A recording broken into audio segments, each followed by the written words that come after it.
Hello everyone, welcome to the video. And this is my last World Cup video. I'm not doing a finals recap. That would be too short. This is my last World Cup video.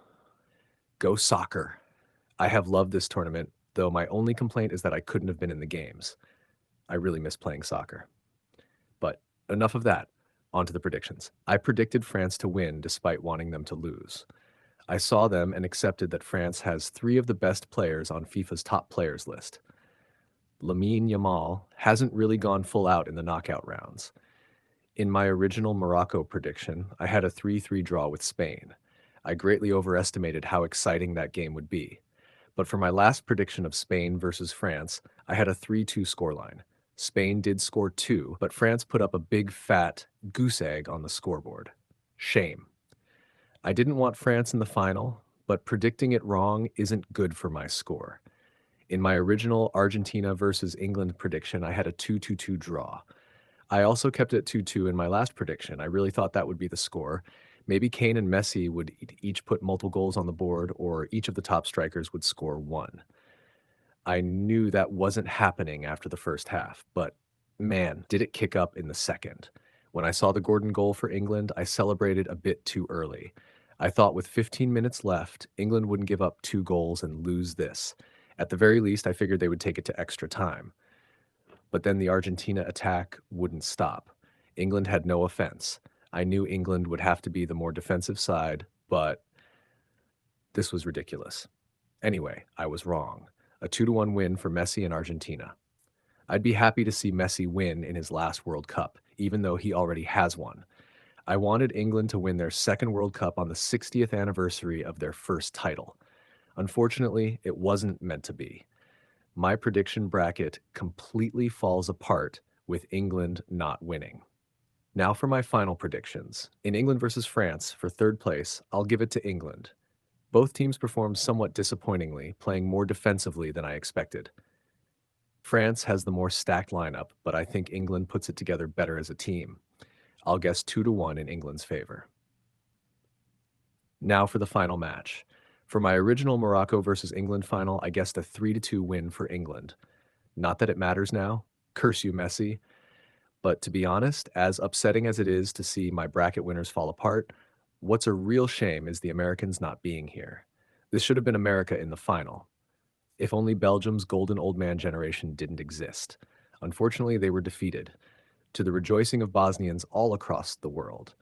But now I've got to predict a Spain versus Argentina final, the colonists and their American subjects, rolling it back to the early 1800s. Time to overthrow the Spanish viceroyalty, then fight alongside their brother nations that were also overthrowing them.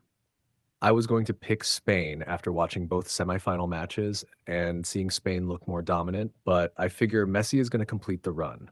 Argentina is the best team here. If Cape Verde could hold Spain scoreless, I think Argentina's defense is just as good. Maybe I'm just trying to use any justification to make the team I prefer win.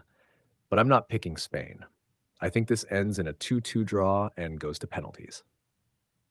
There have been basically no penalty shootouts this World Cup, so maybe we finally see one in the final. But this is all wrong anyway. Football was supposed to be coming home, not to Messi again. Why did he have to win the last World Cup just to make his final World Cup another victory, besides ending the dictator's run? Now for a recap of all my prediction records. I wrongly predicted Germany over Paraguay, Australia over Egypt, Croatia over Portugal, and Ivory Coast over Norway. That also means I got the Germany versus France, Croatia versus Spain, and Australia versus Argentina games wrong. The funny thing is, I changed my mind right before the game and thought Egypt would win. I even misremembered my own prediction. In the next round, I got Norway over Brazil and Switzerland over Colombia wrong. Then I got Morocco over France wrong, which also resulted in wrongly predicting Morocco over Spain and then Morocco versus England in the final. My last wrong prediction was England over Argentina and England winning it all. That one hurt the most. I got 8 out of 30 matches wrong. That's only about 25%. I'll take that. By March Madness rules, I would have gotten 15 matches wrong because every upset affects future picks. In the first round, I correctly predicted that 9 games would not go to penalties and 1 game would. I wrongly predicted 3 games would go to penalties when they didn't, and I predicted 2 games wouldn't go to penalties when they did. I'm missing 1 game somewhere, so I'm not sure where that prediction went wrong. In the second round, I correctly predicted 4 games would not go to penalties, but I incorrectly predicted 4 games would. In the quarterfinals, I correctly predicted 3 games without penalties, but predicted 1 penalty shootout that never happened. In the semifinals, I predicted 1 game would go to penalties, but it didn't, and 1 game wouldn't go to penalties, but it did. At the end, my total is 17 correctly predicted non-penalty games, 9 penalty predictions that didn't happen, 1 correctly predicted penalty game, and 2 games that went to penalties when I predicted they wouldn't. That's about 3/5 correct. I'll take it. But that's been the video. I'm done. Goodbye. This version